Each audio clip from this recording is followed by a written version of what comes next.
girl, hey flower, hey. It's supposed to be a real bad storm in Memphis. So your girl gotta go run a couple errands, so come with the girl. First stop is Ulta.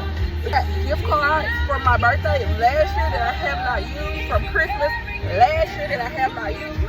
So I need some more of my skincare products, so I'm on the way to Ulta now. I know y'all probably like, why are you worrying about skincare when it's gonna snow? Because if I'm gonna be snowed in, my skin gotta be looking good, okay? So I got the goodies, but if I didn't tell y'all, the budget for today is $100.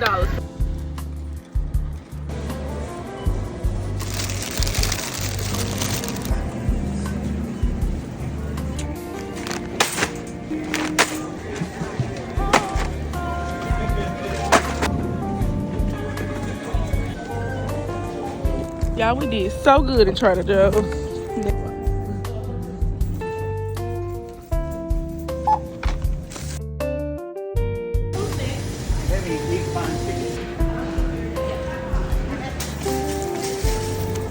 We did go over budget.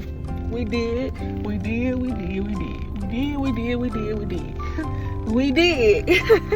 go over budget. It's some Marshalls down there. There's a TJ Maxx on this side. Aww. And just like that, girl, we're done shopping. Bye. Stay safe out there in that snow.